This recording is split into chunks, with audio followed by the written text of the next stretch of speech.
चलिए, तो बाजार में उतार चढ़ाव और अनिश्चितता का माहौल तो हम सब जानते ही हैं, वो बाजार की फितरत है। और ऐसे में जब हम देख रहे हैं कि न सिर्फ घरेलू बाजार बल्कि अगर ट्रिगर ग्लोबल बाजार हैं और विदेशी इकॉनमी है, तो आपके पोर्टफोलियो में क्या आपको रीबैलेंस करने की रणनीति अपनानी चाहिए? वैसे तो अपने पोर्टफोलियो को आपको समय समय पर देखना चाहिए और समय समय पर रणनीति में बदलाव अगर ज़रूरी है तो आपको लाना भी चाहिए, रीबैलेंस भी अपने पोर्टफोलियो को करना चाहिए। लेकिन मौजूदा समीकरण में जहां पर हम देख रहे हैं कि ब्याज दरें बढ़ती हुई दिखाई दे रही हैं, हालांकि वो भी हो सकता है कि कुछ समय के साथ बढ़ना, कुछ समय के बाद जो है वो बढ़ना बंद हो जाए, लेकिन फिलहाल की मौजूदा स्थिति में अगर आप पूरी तरह से इक्विटी ओरिएंटेड पोर्टफोलियो में बैठे हुए हैं तो क्या समय आ गया है कि उसमें डेट कंपोनेंट को थोड़ा सा या फिक्स्ड इनकम के निवेश को थोड़ा सा बढ़ाया जाए?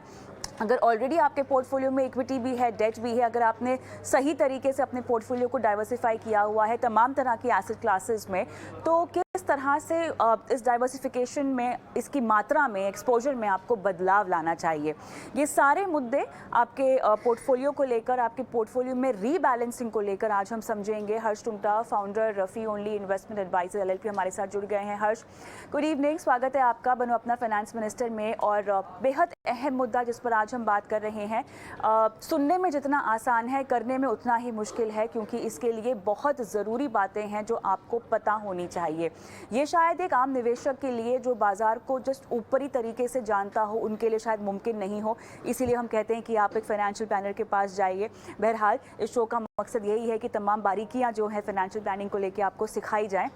तो हर्ष, सबसे पहले तो मुझे आपसे ये समझना है कि पोर्टफोलियो में रीबैलेंसिंग का मतलब क्या होता है?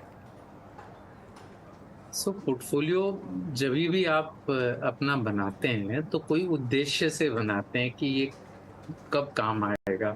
आपकी खुद की जो रिस्क लेने की कैपेसिटी है उसके हिसाब से बनाते हैं। आपकी जो जरूरतें हैं उसके अनुपात में आपके पास कितने रिसोर्सेज हैं।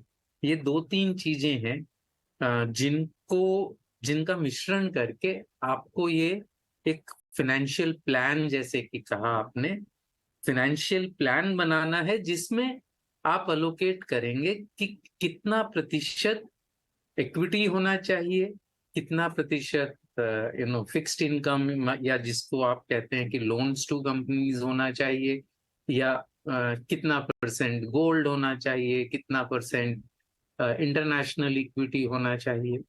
अगर ये चार एसेट क्लासेस की, मेनली चार की हम बात करें तो ये प्लान पहले से बनाना पड़ता है, पहले से बनाना चाहिए। और ये भी प्लान बनाना चाहिए शुरू से, पहले से रूल बनाने में जब सिचुएशन आती है तो उसको फेस करना आसान हो जाता है, आपका डिसीजन मेकिंग ऑटोमेट हो जाता है। और वो करना बहुत जरूरी है, क्योंकि अगर मार्केट बहुत बढ़ता है तो लोगों को लालच आ जाता है कि शायद और बढ़ेगा, जो ग्रीड साइकिल जिसे कहते हैं। अगर मार्केट बहुत गिरता है तो लोगों को डर लगता है और ये फियर साइकिल शुरू हो जाता है। तो ये पढ़ा सबने है कि वॉरेन बुफे कहता है कि B greedy when the market is fearful and B fearful when the market is greedy. ये सुनने में भी बड़ा अच्छा लगता है लेकिन करने में बहुत मुश्किल है। और इसको करने के लिए एक सबसे अच्छा तरीका है कि आप अपना असेट एलोकेशन पहले से डिसाइड करें, और ये भी पहले से डिसाइड करें कि इसको चेंज कब करेंगे, इसको रीबैलेंस कब करेंगे। तो रीबैलेंसिंग के रूल्स आप सेट कर सकते हैं कि अगर आपने किया है कि 60% इक्विटी में होना चाहिए बिल्कुल। और नहीं, 20 लेकिन ये जो 40। आप जो रूल्स बता रहे हैं हर्ष, ये एक मॉडल निवेशक या एक मॉडल पोर्टफोलियो के तहत होंगे। तो आगे चलकर मैं शायद कुछ केस स्पेसिफिक भी आपके साथ चर्चा करना चाहूँ, क्योंकि अलग अलग तरह के निवेशक होते हैं, अलग अलग उम्र में निवेश करने की शुरुआत करते हैं। बट अगर एक मॉडल थंब रूल जो आप बता रहे थे उसे आप समझाएं तो आगे हम केस स्पेसिफिक चर्चा करें।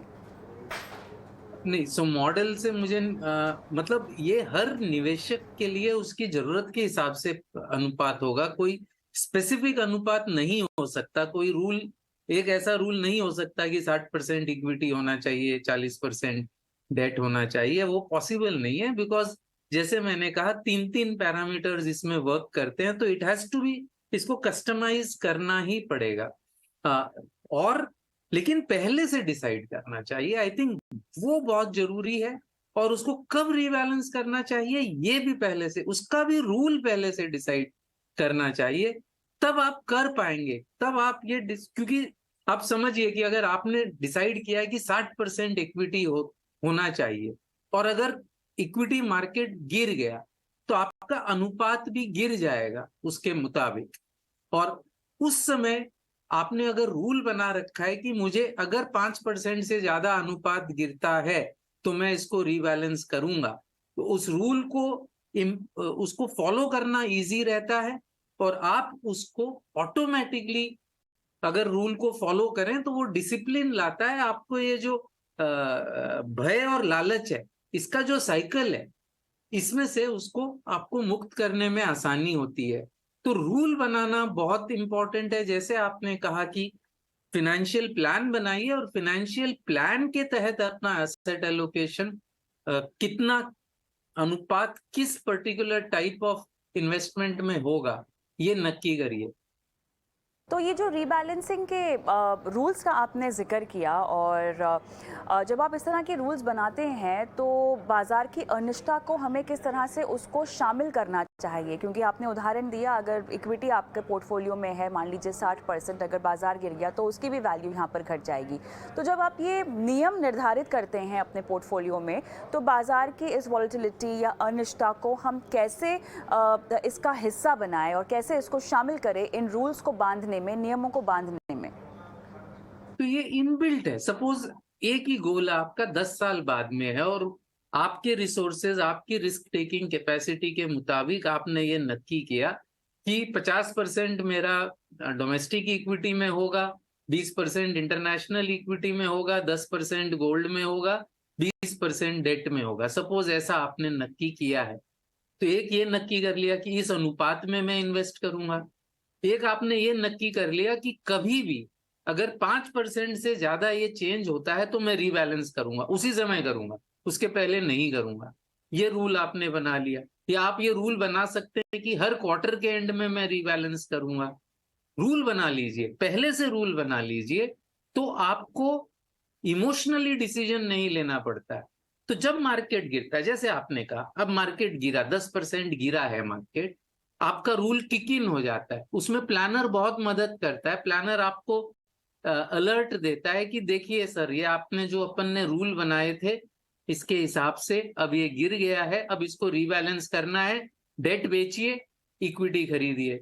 रिवर्स भी ट्रू है, अगर इक्विटी बढ़ गया है तभी भी आपको अलर्ट आएगा, या प्लानर आपको अलर्ट करेगा कि आपकी इक्विटी बढ़ गई है, इक्विटी बेचिए, डेट खरीदिए। सो ये इनबिल्ट होता है इसमें। मार्केट की अनिश्चितता इज अ गिवन, वो तो होता ही है, हमेशा ही होता है। तो इसमें एसेट एलोकेशन और रूल बेस्ड रीबैलेंसिंग बहुत मदद करता है। इसमें एक चीज और है, the power of auto rebalancing, यानी कि ऑटोमेटिकली रीबैलेंसिंग होता है। जैसे कि बैलेंस्ड फंड हुआ। अब बैलेंस्ड फंड में समझो आपका अनुपात है 70% इक्विटी, 30% डेट। एक नॉर्मल बैलेंस्ड फंड में करीबन करीबन उतना ही इक्विटी और डेट होता है। उसमें फायदा यह है कि रीबैलेंसिंग वो literally on A daily basis कर रहे हैं। यानी जब जब इक्विटी बढ़ता है उनको इक्विटी बेच के डेट खरीदना पड़ता है, जब जब डेट बढ़ता है, जब जब इक्विटी गिरता है उनको डेट बेच के इक्विटी खरीदना पड़ता है। तो आप उससे कंप्लीटली मुक्त हो गए। आपने ये डिसाइड किया कि मैं ये 70-30 वाले बैलेंस्ड फंड में जाऊंगा, या अगर आपके पास 30-70 वाला है तो आप इक्विटी सेविंग्स फंड में जाएंगे। उसका जो रीबैलेंसिंग ऑटोमेटिक है वो बहुत पावरफुल फीचर है। तो उसको आप यूज करिए, खास करके अगर आप डू इट योरसेल्फ इन्वेस्टर हैं तो आपका अपने से वो डिसीजन लेना, अपने इमोशंस से जूझते हुए वो डिसीजन लेना बहुत डिफिकल्ट होगा। आपको ये ऑटो रीबैलेंसिंग फीचर में जाना चाहिए। इवन प्लान्स में हम सजेस्ट करते हैं क्लाइंट्स को कि आपको ये balanced funds, balanced advantage funds, multi asset funds, खुद आजकल नहीं कर मल्टी पाए एसेट तो इस फंड्स आए तरह, हैं। बिल्कुल इस तरह के फंड्स का आपको फ़ायदा उठाना चाहिए। लेकिन रूल्स की अगर मैं बात करूं तो आपने यहाँ पर एक रूल समझा दिया कि आपको एक ये नियम सेट करना है, आपको ये तय करना है कि आप किस किस अंतराल में अपने पोर्टफोलियो को रीबैलेंस करेंगे। हर्ष, लेकिन इस रूल को आपको हर हाल में इसका पालन करना है, इसको फॉलो करना है। अब एक और चीज़ जो मुझे आपसे समझनी है वो है बाज़ार की मौजूदा हालत, क्योंकि हम सब देख रहे हैं कि अभी जो है फिक्स्ड इनकम में आपको अच्छी खासी ब्याज दर मिल रही है, जिसका निवेशकों को अगर उनके पोर्टफोलियो में जगह है तो फ़ायदा उठाने का भी मौका है। इस वक्त अपने पोर्टफोलियो को अगर किसी को रीबैलेंस करना हो तो कितनी गुंजाइश है? नियम आपने तय कर लिया, मान लीजिए आपको 3 महीने में एक बार जो है, तिमाही में एक बार जो है आपको अपने पोर्टफोलियो को रीबैलेंस करना है। उस बीच अगर ऐसा कोई मौका आ जाए तो क्या ये पोर्टफोलियो को रीबैलेंस करना बनता है? डेफिनेटली आपको अपने जो आपके आर्थिक लक्ष्य हैं उनको आपको ध्यान में रखना है, उसके मुताबिक आपको देखना है कि रीबैलेंसिंग जो है वो कितना सही बैठेगा या नहीं बैठेगा। लेकिन जो अवसर है, जो मौके हैं बाजार में, उसका फ़ायदा उठाने के लिए कैसे रीबैलेंसिंग किया जाए? तो इसके लिए ना हमको रीबैलेंसिंग का उद्देश्य समझना पड़ेगा। रीबैलेंसिंग का उद्देश्य ये है कि जो मार्केट से रिटर्न हो सकता है उसकी रिस्क को कैसे कम करें, ओके, न कि आपकी रिटर्न को मैक्सिमाइज करें। बिकॉज मेरे ख्याल से रिटर्न मैक्सिमाइज करना बिना ज्यादा जोखिम लिए हो ही नहीं सकता। ये कहना कि आज अवसर है, ये किसी को नहीं मालूम। आज हमको लगता है रेट्स हाई है और शायद अपनी चरम सीमा पे है और यहाँ से आगे शायद न बढ़े, ऐसा हो सकता है कि किसी को लगे और मे बी मार्केट में भी कंसेंसस हो। लेकिन मार्केट की अपनी हिस्ट्री है कि वो कई बार सरप्राइज करता है, दोनों तरफ से, डाउन साइड में भी सरप्राइज करता है, अप साइड में भी सरप्राइज करता है। इसीलिए जिसे कहते हैं कि पहले से रूल बना रखा हो तो उस रूल का पालन करिए। अगर आपने स्पेस रखा है, अपने रूल में रखा है कि अगर मेरा अलोकेशन चेंज होगा तो ही मैं करूंगा और इतने से चेंज होगा तो मैं करूंगा, तो ही करना चाहिए। वरना ये, बिकॉज अदरवाइज आप कंटिन्यूअसली खुद को सेकंड गेस करते रहेंगे। तो मेरे ख्याल से प्री सेट रूल्स को बहुत प्राथमिकता देनी चाहिए और रूल्स बनाते समय ध्यान दें। हो सकता है आपको रूल्स रिवाइज करने हो तो वो उनको ध्यान दें, लेकिन ये रूल ही क्या हुआ जो हर 15 दिन से और हर 20 दिन से चेंज हुआ। तो रूल्स आर वेरी, मतलब रूल्स बहुत इंपॉर्टेंट है, उन पे ध्यान देना चाहिए। हो सकता है समय के साथ रूल्स में भी कुछ बदलाव करना पड़े, लेकिन वो सोच समझ के करना चाहिए, न कि अवसरवादी तरीके से करना चाहिए। चलिए, बहुत बढ़िया। लेकिन अब उस बारे में आती हूँ मैं जहाँ पर अगर निवेशक खुद ये रीबैलेंसिंग नहीं कर पाए तो कैसे मल्टी एसेट एलोकेशन फंड से उनका इस्तेमाल किया जा सकता है, जो बैलेंस एडवांटेज फंड की कैटेगरी है उनका इस्तेमाल किया जा सकता है। लेकिन इस तरह के फंड्स की प्लेसमेंट भी काफ़ी मायने रखती है ना हर्ष। मान लीजिए आपका एक बेसिक पोर्टफोलियो तैयार है जहाँ पर आप ऑलरेडी तमाम तरह के लार्ज, मिड और स्मॉल कैप में आप अच्छी तरह से डाइवर्सिफाइड हैं, एक आधा फ्लेक्सी कैप, मल्टी कैप भी आपके पास हो। उसके अलावा अगर आप किसी भी तरह का, मान लीजिए अगर मल्टी एसेट डालना चाहते हैं तो उसमें कितना एलोकेशन हो, जो उसमें एसेट्स एलोकेशन डाइवर्सिफिकेशन के मद्देनज़र प्लान किया गया है, आपके मौजूदा पोर्टफोलियो में वो क्लैश ना हो या रेपिटेशन ऑफ इन्वेस्टमेंट ना हो जाए, किन किन बातों का ख्याल रखना होगा? मतलब जैसे मैंने कहा, हमारे लिए तो कम से कम asset allocation is king, okay. यानी कि कितना अनुपात कौन से टाइप के एसेट का होना चाहिए वो सबसे बड़ा डिसीजन है। सिक्योरिटी सिलेक्शन, कौन सी सिक्योरिटी उसके अंदर में खरीदें, वो बाद का सेकेंडरी डिसीजन है। प्राइमरी डिसीजन एसेट एलोकेशन का है, वो पहला लेना चाहिए। आप उसको रिवर्स कर रही हैं कि मेरे पास ऑलरेडी कुछ है, मैं मल्टी एसेट फंड लूं, तो वो मेरे ख्याल से उतना ही मल्टी एसेट फंड लें जो आपको आपके डिजायर्ड एसेट एलोकेशन पे ले जाए। और अगर वो नहीं ले जा पा रहा है तो अगर सेपरेटली लेना है आपको, सपोज आप मल्टी एसेट फंड लेंगे तो typically most multi asset funds में गोल्ड का अनुपात 10% होता है। अब अगर उसका टोटली अनुपात आपका मल्टी एसेट फंड का ही आपने 20% लिया तो आपको गोल्ड उसमें से 2% मिलेगा ओवरऑल पोर्टफोलियो में। वो शायद आपके लिए इनफ ना हो, तो हो सकता है आपको सेपरेटली गोल्ड लेना पड़े। तो ये इसका कोई रूल अनफॉर्चुनेटली नहीं बन सकता। जैसे मैंने कहा, हर इन्वेस्टर को अपना असेट एलोकेशन बनाना पड़ेगा, बहुत ध्यान से बनाना पड़ेगा, और फिर उसका इम्प्लीमेंटेशन करना पड़ेगा। रीबैलेंसिंग के लिए रूल्स बनाने पड़ेंगे और उन रूल्स का पालन करना चाहिए। तो ये, इसके लिए कोई स्पेसिफिक, अनलेस कोई स्पेसिफिक केस आप देंगी तो उसका स्पेसिफिक जवाब दिया जा सकता है, वरना this is the rule. Asset allocation बनाए सबसे पहले, सिक्योरिटी सिलेक्शन बाद में, असेट एलोकेशन पहले। उसके अंदर आप जो भी एग्जिस्टिंग सिक्योरिटीज है या तो उसको फिट करें या उसको चेंज करें, लेकिन ओवरऑल असेट एलोकेशन पहले बनाए। चलिए, बहुत बढ़िया, काफ़ी विस्तार से आपने समझाया कि रीबैलेंसिंग के नियम क्या क्या हैं और कैसे इनको अपने पोर्टफोलियो में लागू भी करना चाहिए।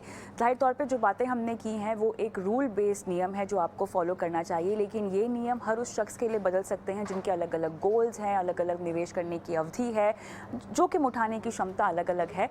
तो काफ़ी मायनों में जैसे कि हम कहते हैं कि एक दवा हर रोग के लिए नहीं होती है, उसी तरह एक जो तरीका है निवेश का वो हर इन्वेस्टर के लिए नहीं हो सकता। इसीलिए बहुत ज़रूरी है कि आप जो बुनियादी नियम हैं, जो बुनियादी बातें हैं, उनको समझें और उसके बाद उसको कस्टमाइज़ करें अपने पोर्टफोलियो में, आपकी निवेश रणनीति को देखते हुए, निवेश लक्ष्यों को देखते हुए। बहुत बहुत धन्यवाद हर्ष, आपने समय निकाला और इतने विस्तार से समझाइश इस पूरे मामले पर।